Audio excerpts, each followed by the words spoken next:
everyone, and welcome to another episode of Don't Wait Till Pigs Fly, a podcast conversation with successful business owners who share their secrets of thriving in business while living with chronic illness. Here's Nancy Becker. Good morning, everyone. I am Nancy, the Chief Flying Pig Wrangler. I help women business owners with chronic illness map out their journey and implement new systems in their businesses so that they can function more efficiently.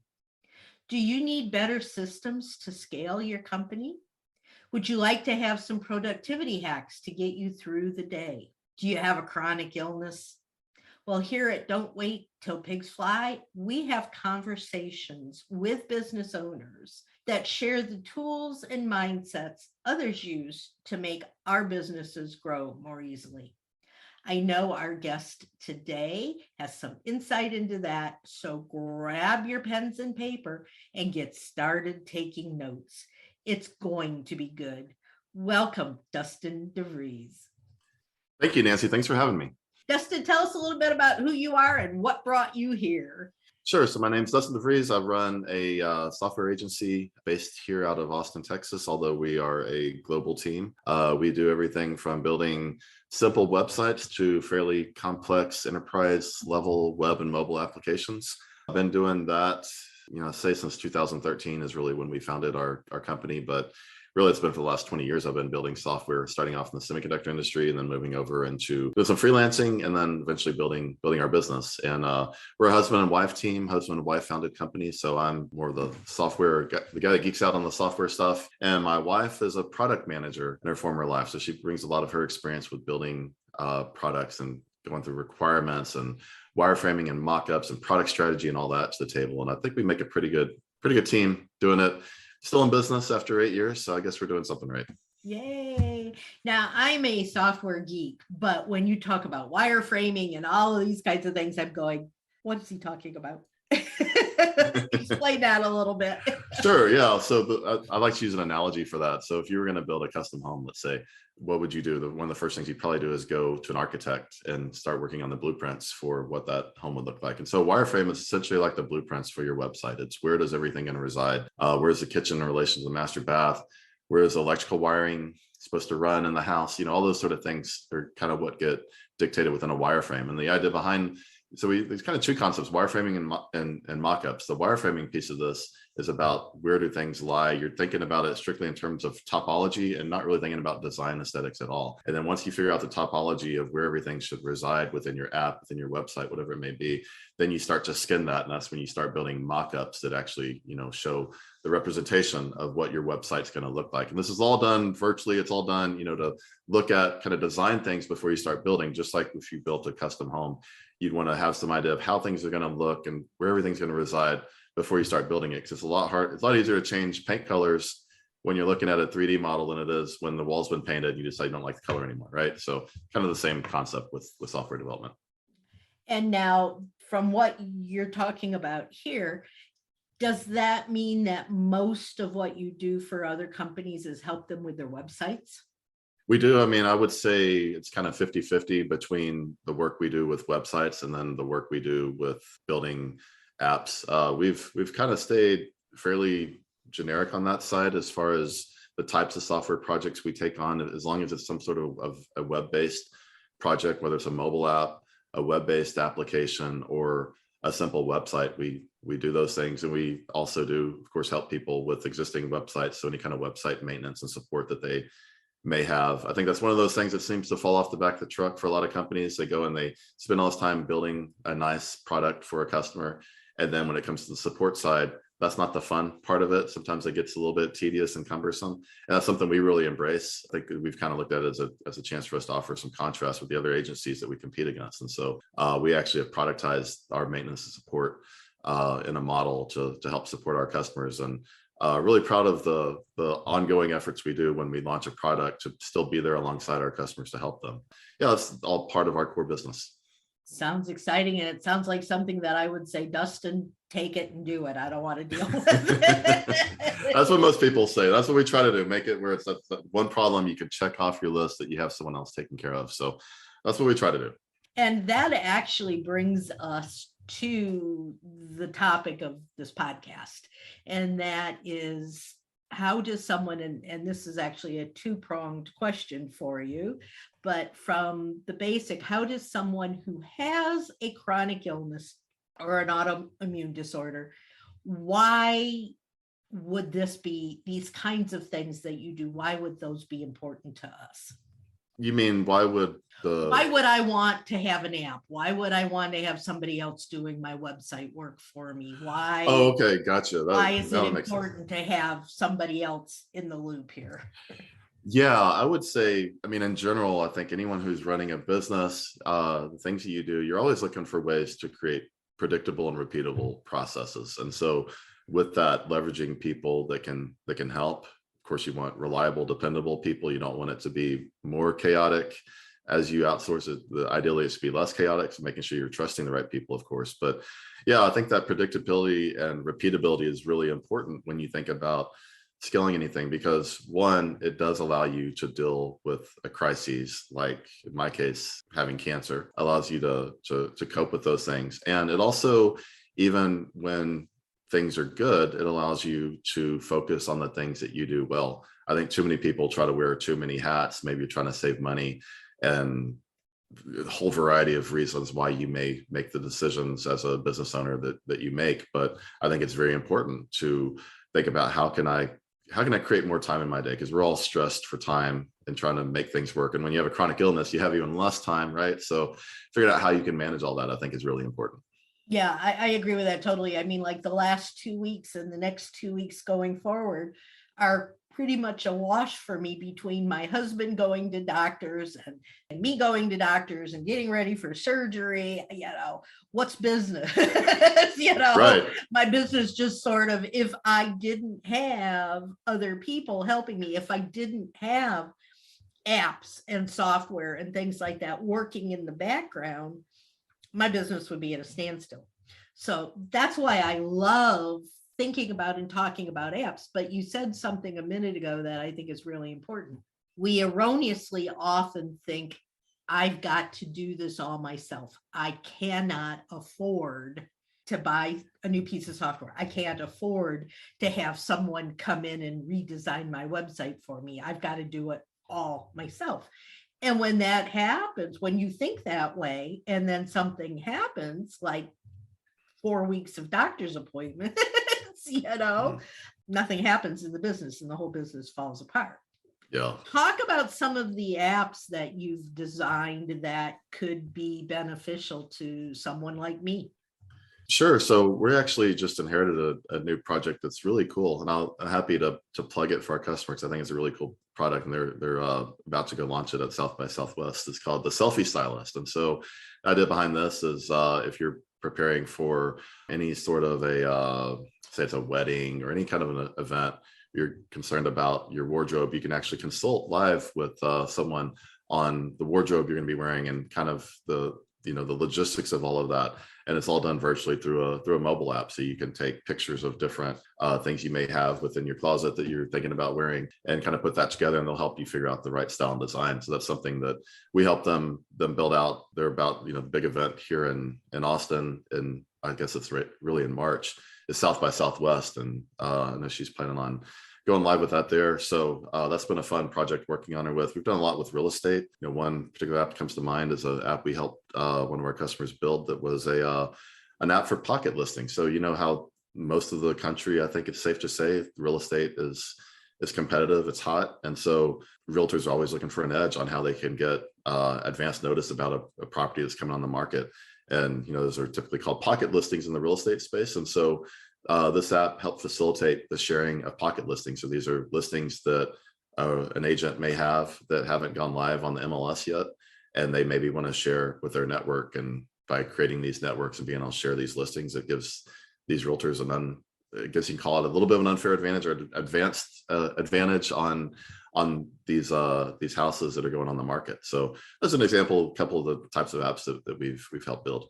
And I know, and I don't know whether these are things that you've worked on, but processes and apps for me that are important are things like Right now I'm dealing with, I used a calendar scheduler for a long time, and I switched over to another one that I've used for many years because the one I did use didn't have all of the bells and whistles that I needed. Well, now the first one has all the bells and whistles, and it's less money. So do I go back and forth? Do I switch? Which one do I use? But the bottom line is it's got to have X, Y, and Z, because I need it to do my billing for me. I need it to do my calendar. I need it to market my programs. I need it to do all of these things because I can't do that myself. So which program do I use? You know, and I think that from somebody that has a chronic illness, has no short-term memory, has limited energy, you know, we're always looking for the different kinds of apps and pieces of software that allow us to take advantage of technology, even though I hate that word sometimes. But it allows us to do things that we could not do otherwise. Yeah, and it makes you wonder, like, how did people get by before this? I mean, even forgetting like all the extra complexities of chronic illness. I mean, I think about, for us, we have kids that are 11 and 12, and they're able to check in really easily. I think back to when I was a kid, you know, I was going down the street to the neighbor's house, and parents had no way to, I guess they could call the landline at the, you know, house down the street, but it was a lot less connected than we are now. And I think there's definitely make some arguments that there's some value in the way things were back then. But for people like us that have gone through any kind of illness, chronic illness or otherwise, it really is nice to know that we can, if we need to offload part of our brain to an app, we have that capability, right? That's a wonderful thing. Yeah, I think that's really important. And I know for a fact that you know what I'm talking about when I'm talking about trying to run a business with chronic illness. Yes. So can we jump into that for a minute and you share a little bit about what's going on there? Yeah, definitely. So I was diagnosed with cancer back in 2018. I went through chemotherapy treatment for that.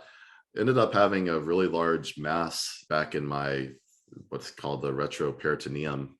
It was a retroperitoneal lymph node. I had to work on the pronunciation of that word for a long time because, you know, from Texas, and we're challenged with that. It's more than 3 syllables. It's tough. Yeah, I mean, got diagnosed back in 2018. This was like around May of 2018. First, we thought it, because of it being a large mass, thought it was a sarcoma, which is a, you know, really bad type of cancer to have. Started really making preparations about, you know, how is our life going to change? What is our trajectory like over the next few years, and how many years do I have left? Fortunately, got it biopsied, came back, and it was actually a seminoma, which is a form of testicular cancer, which, you know, is, you never want to get cancer, but if you had to pick one, at least for us guys, that's the one you probably want to get. So had to go through 3 to 4 months of chemo, and it was grueling.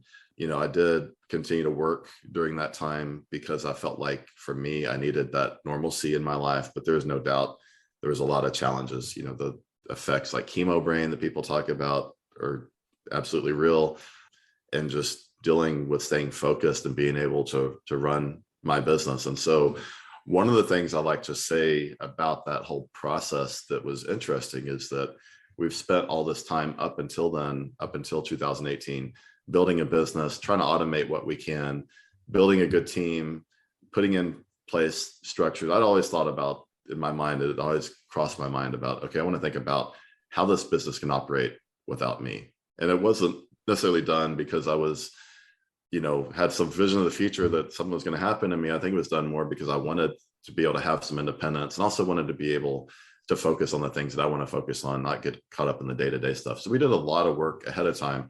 So when we experienced this trauma with cancer, it was almost like a chance to stress test all these systems that we had put in place.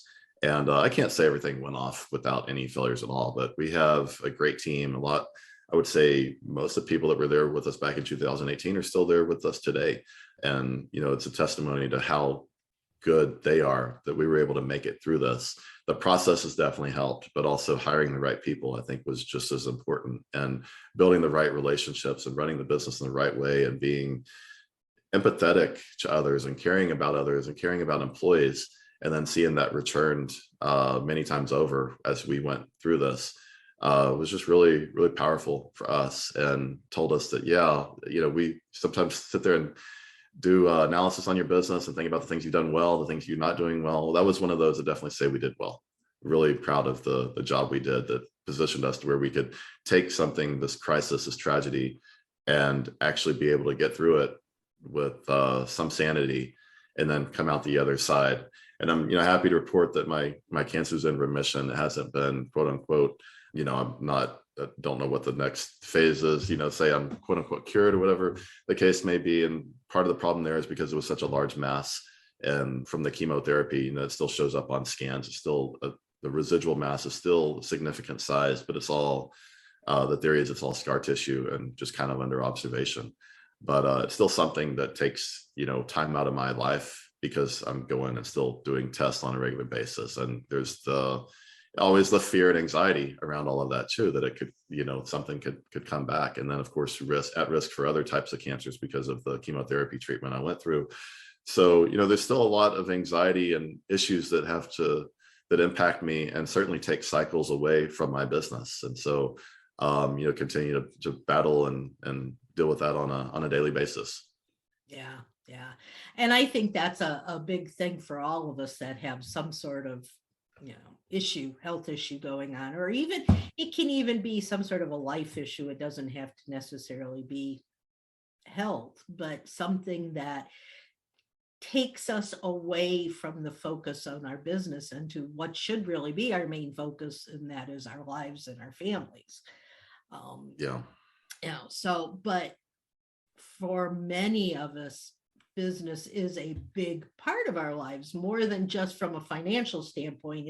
For me, it's my entire reason for being, basically. I don't know what I would do if I didn't have the ability to get up and roll into my office every day.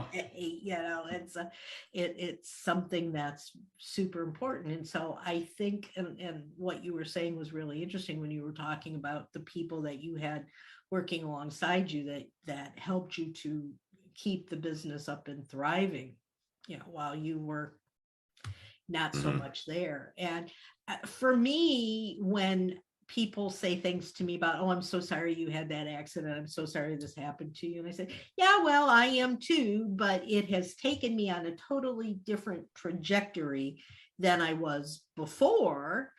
And it's actually almost a blessing, because I've been able to see these, I've been able to see this, I've been able to do things that I never would have been able to do had I not been in that car accident. Do you have anything like that? Yeah, I'm so glad to hear you say that. So I think that is huge for me. And I think that's something I've learned. Everyone deals with tragedy, right? I mean, we all have our unique stories. But at the end of the day, I'm 44 years old. Anytime someone's dealing with cancer, no matter what age, it's a horrible thing, right? But I've definitely always tried to turn that into a positive. Any kind of crisis or issue that we've dealt with, we meaning me and my wife, or when I was younger with my parents and everything else. And I think that's just so important. I almost feel like any crisis you go through, there's always some sort of silver lining, and the hope is that you're around long enough to be able to realize that silver lining, right? And see what it is. And for me, I think it was, kind of what you said, experiencing things I wouldn't have been able to experience, maybe recalibrating in terms of the things that are important to me, the things I focus on, thinking more about work-life balance. I was the same way, like going through this, I felt like I needed some level of normalcy. Like we have a big client that I was still working on this project, almost on a daily basis when I was going through chemotherapy. And I remember working with a customer, actually trying to find a way to connect to some servers I couldn't connect to because the firewall at the hospital was blocking me, as I'm going through chemo. And it's like, just think back to some of those kind of things that we dealt with and went through. But you yeah, learn I to mean, pivot, don't you? Really you learn to quickly. you learn to pivot, and you learn what's important to you for sure. And that was huge for us, huge for me. Yeah. I get really frustrated because I jump on some of these groups, Facebook groups, and different groups that are out there that are for the different, I have complex regional pain syndrome. And so I thought, well, let me just check out one of these groups. And everybody in that group was just sitting there and moaning and groaning about how bad their lives were and about how horrible their pain was. And I'm going, yeah, I get it, but that doesn't help. None of that helps. You need to look at the positives. You need to see the good things that are still, even if it's just the doctors and the nurses that are there to help you. You need to think about those things and to feel love and support. Right now, I'm having horrible problems with the medical community down here in Alabama. Been here for just a year. I am now on my 4th primary trying to find a doctor I like. And the doctors down here are like airport directors. They're sitting in their little airport tower and they say, oh, okay, you've got a cold. You need to go to this doctor. Oh, okay. You've got a broken arm. You need to go see this. They don't do anything. They just send you in all these different directions. And it's so darn frustrating. And I don't think there's a day goes by that I don't at least take 10 minutes and cry, because it's just so much. But then I go, all right, there's all these people out here that are looking forward to my next podcast. There's all these people out there that are looking forward to learning how to take goals and achieve them. And, I am able to do that for them. So it's interesting how you need to turn things around to see things in a different way. And I think even though we're talking about tools and apps, I think there's apps out there that allow you to do that too, aren't there? Yeah, I mean, I can't. For sure, like journaling and just keeping track of things. But I wanted to touch back on something you said, which is dealing with that. I think it's really easy to almost develop and I hate using this phrase because it means different things to different people, and it sometimes has a negative connotation, but it's looking at someone negatively that really facilitates this. But the victim mentality, I guess, is the phrase I'm looking at. And so there are definitely people who are victims. I think anyone who's gone through something like you've gone through, you are a victim in some way. I'm a victim in some way, having to go through cancer. But the important thing on that is not to put on that lapel pin and say, okay, well, I've got my victim status and I'm going to, use that. Everyone should feel sorry for me. But can you channel that in some way? And not everybody can, because people do some horrible things. And I don't want to discount that at all. But if you can find a way to channel that towards something positive, to build something for the future, whatever it may be. Because if you really think about, we live in 2021, soon to be 2022, right? Depending on when this podcast goes live. So 2022, and you think about that, like we're in like the, most advanced society ever. We sit here and look around at the problems we have, but we have so many things going for us. Imagine if we were living 100 years ago or 200 years ago, even 50 years ago, dealing with these issues. It's so much more complex then. So taking that and realizing, okay, well, this is the hand we've been dealt. We can't change the past, but we can move forward. And how do we channel this energy? Because I think when you feel negativity, you feel, whether it's feeling like a victim or feeling just down about it all, the bottom line is you're feeling a strong emotion towards that. And if you can channel that strong emotion towards something even greater, you hear some of these amazing stories about people who have done just amazing feats after going through something horrible. And I think all those people, they found a way to channel that strong emotional reaction to their event into something really positive and build it. And so in some ways, I can't say it's an unfair advantage.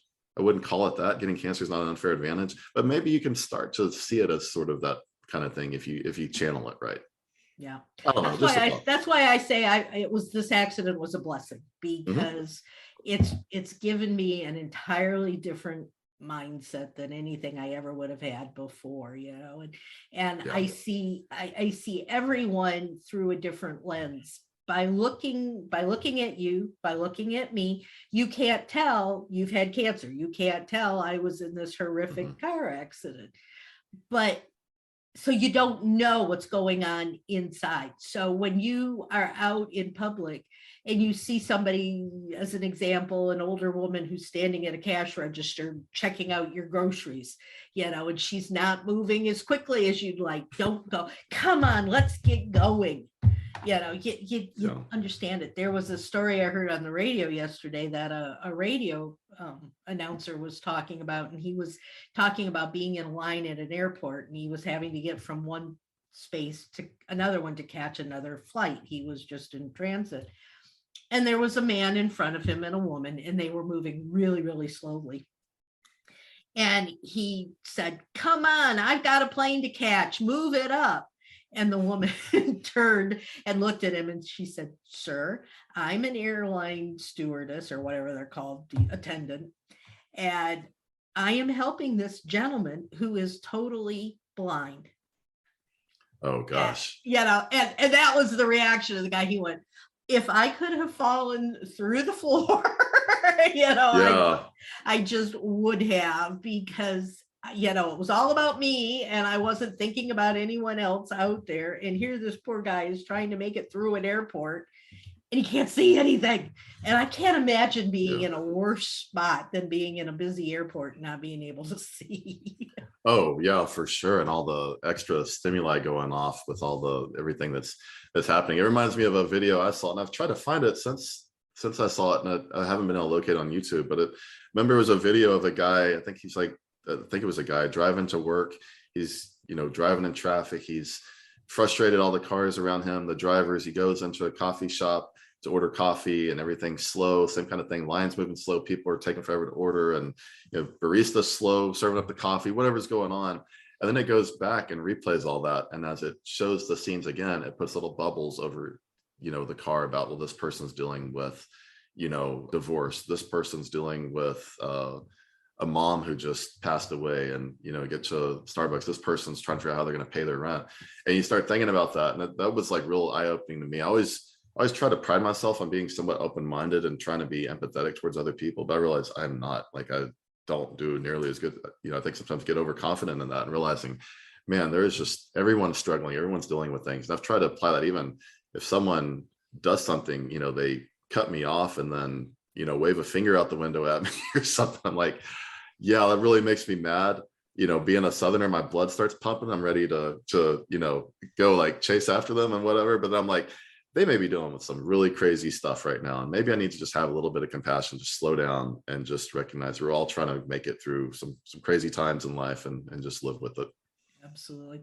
And I think that is a perfect way to end this conversation, because we've actually gone over. Means we're having fun, right?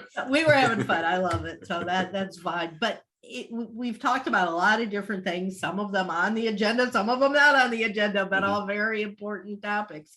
But is there one thing that we haven't talked about that you would like to share?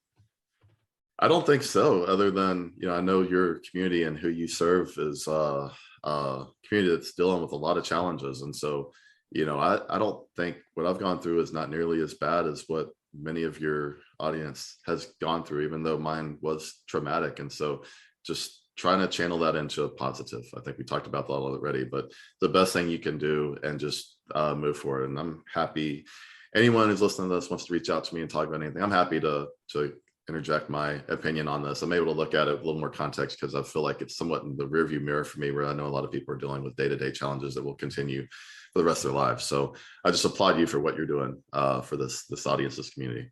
Well, thank you very much. And your information will definitely be in the show notes at the bottom of this screen when it's all over. But do you have anything special that's going on for you right now in your business that you would like to share with us that we might be interested in? Yeah, I think one of the things we touched on the website maintenance stuff earlier, and I think that's one of the things that we've been really focused on. And like I mentioned, we've started to productize that a little bit more, whereas a lot of companies, that's more of an afterthought. So if you're ever, for anyone out there who's dealing with any kind of website needs support, feel free to give us a call. We're happy. One of the things we offer new prospects is a free website audit. So that's something we can do for you, just to look at your performance and give you some ideas. And then that's something you could take back to your existing developer and have them fix. Or, we do it mainly as a prospecting tool to maybe land customers. So if you feel the need to work with us and feel like we're doing a good job, we're happy to help. So that's been kind of one of the things we've been focused on lately. But I think that's about it. Building apps and building websites. Keeping busy, all those wonderful things. Well, Yes. That is fantastic. And thank you so much, Dustin, for being with me here today and with our audience. And guys, to wrap things up, often after a podcast, people ask me what it is that we do at Business Success Unlimited. And if you'd like to hop on a Zoom, my contact information is also in the show notes. And right now we're getting ready to have a kickoff for a new chapter of our peer advisory board group. And that's a group of business owners who are all having similar issues running their businesses. They're looking for support, guidance, accountability, some training, and a lot of fun. If you want some more information, just hit me up with a message at nancy@businesssuccessunlimited.com. And everyone, I really hope you got a lot of good information out of today's, a lot of motivation and some energy coming out of today's message. And if you have questions, please share them with us. And I know one or the other of us will be happy to get back with you and answer your questions. What other topics would you like to hear? Let me know. I want this program to be something that you guys are as thrilled about hearing as I am doing. And just to blow my own horn for a second, a couple of weeks ago, we reached the top 10% of global listenership. So I am so thrilled to be able to say thank you to everybody for listening, for downloading. Please continue to share, please continue to listen, and I look forward to reaching out to you every week with a new topic and a new wonderful guest. So until we talk next time, y'all, take care, get out there, be productive, and soar higher. Bye-bye, everybody.